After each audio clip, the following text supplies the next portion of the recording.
2017 సంవత్సరంలో సుగాలి ప్రీతి 10వ తరగతి అమ్మాయి పైన మైనర్ అమ్మాయి పైన జరిగినటువంటి అత్యాచారము హత్య కేసులో దాదాపు 8 సంవత్సరాలు అవుతున్నప్పటికీ నిందితులకు శిక్ష పడకుండా ఈ ఏవైతే ప్రభుత్వంలో అధికారంలోకి వస్తున్నాయో ఈ రాజకీయ పార్టీలు మరి ఆ నిందితులను కాపాడుతున్నటువంటి విషయాన్ని మరి ఈ రోజున జై భీమ్రావ్ భారత్ పార్టీ ఆధ్వర్యంలో రౌండ్ టేబుల్ సమావేశం ఏర్పాటు చేయడం జరిగింది.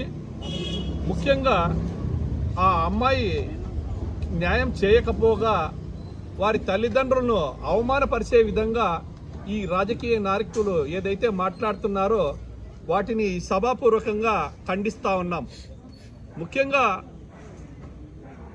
డిప్యూటీ సీఎం పవన్ కళ్యాణ్ గారు మాట్లాడుతూ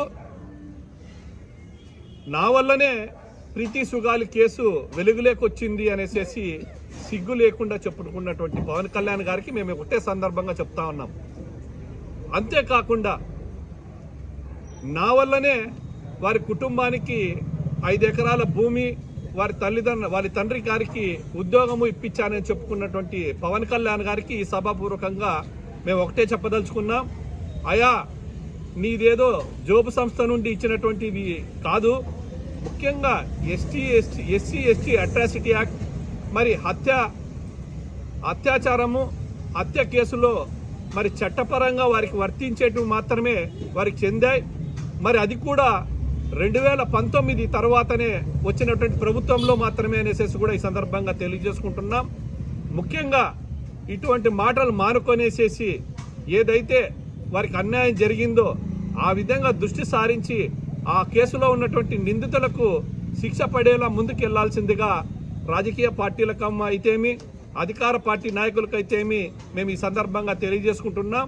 ముఖ్యంగా అధికార పార్టీ నాయకులైతేమి మరి దిగివచ్చి ఆ కుటుంబానికి న్యాయం జరగకపోతే మాత్రం మరి హరిజన గిరిజన వర్గాలు బడుగు బలహీన వర్గాలందరూ కూడా ఒక తాటి మీదకి తీసుకెళ్లి మరి ఆ కుటుంబానికి న్యాయం జరిగేంత వరకు ఈ ప్రభుత్వం దిగి వచ్చేంత వరకు మేము పోరాడతామని కూడా ఈ సందర్భంగా తెలియజేసుకుంటూ ఈ అవకాశం ఇచ్చినటువంటి పెద్దలకు ధన్యవాదాలు తెలియజేసుకుంటూ సెలవు తీసుకుంటున్నాను. అందరికీ జై భీమ్. నా పేరు గట్టు రామాంజీ. జై భీమ్రావ్ భారత్ పార్టీ రాష్ట్ర సెక్రటరీగా నేను పనిచేస్తున్నాను. అదేవిధంగా ఈరోజు అనంతపురం జిల్లాలో జై భీమ్రావ్ భారత్ పార్టీ రాష్ట్ర అధ్యక్షుడు మాజీ న్యాయమూర్తి జడా శ్రావణ్ కుమార్ గారి ఆదేశాల మేరకు రౌండ్ టేబుల్ సమావేశం ఏర్పాటు చేయడం జరిగింది. ఈ రౌండ్ టేబుల్ సమావేశం ఎందుకు పెట్టామని చెప్పేసి ఒక మెసేజ్ ప్రజలకి తెలియచేయాలని చెప్పేసి ఈ సందర్భంగా పెట్టడం జరిగింది. అంతేకాకుండా 2017 ఆగస్టులో సుగాలి ప్రీతిపై అతి కిరాతకంగా 3 వ్యక్తులు రెడ్లు సామాజిక వర్గానికి చెందిన వ్యక్తులు మానభంగం చేసి ఆ మానభంగాన్ని ఉరి రూపంలో చిత్రీకరించడం చాలా హేయమైన దుస్థితిగా మేము భావిస్తున్నాం. అంతేకాకుండా 2017లో జరిగితే అప్పుడున్న ప్రభుత్వం ఎవరిదయ్యా, నారా చంద్రబాబు నాయుడు గారు నీకు సిగ్గుందా అని ఈ సందర్భంగా నేను అడుగుతున్నాను. ఎందుకు అడుగుతున్నామంటే మా ఎస్సీలంటే ఎస్టీలంటే బీసీలంటే కొంచెమైనా నీకు సిగ్గుందనేసి ఈ సందర్భంగా నేను అడుగుతున్నాను. ఎందుకంటే ఆ అమ్మాయికి న్యాయం చేయలేని ప్రభుత్వం, చేతగాని ప్రభుత్వం, గత ప్రభుత్వం అంటే మీ ప్రభుత్వం, నువ్వు గతంలో నువ్వు ఒక్కడవే కదా సీఎం. ఈ ప్రభుత్వంలో ఈ 2024 తర్వాత 3 త్రిమూర్తులు ఉన్నారే, మీకు కొంచెమన్నా సిగ్గుందా? సిగ్గు శరం ఉంటే ఇప్పటికైనా సుగాలి ప్రీతి కేసు ఎందుకు మీరు వెనకడు చేస్తున్నారు? ఇదే విషయంలో జై భీమ్రావ్ భారత్ పార్టీ జడా శ్రావణ్ కుమార్ గారు వారికి శిక్ష పడాలని చెప్పేసి హైకోర్టులో న్యాయ పోరాటం చేసినాడు. మీకు తెలుసా?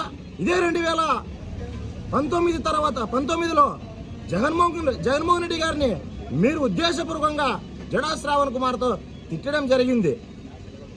మరి దాన్ని కూడా మీరు రాజకీయంగా మలుచుకున్నారు.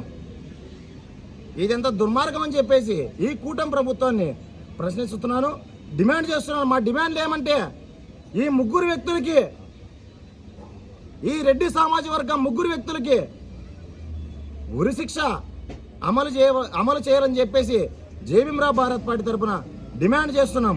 జై భీమ్, జై భారత్.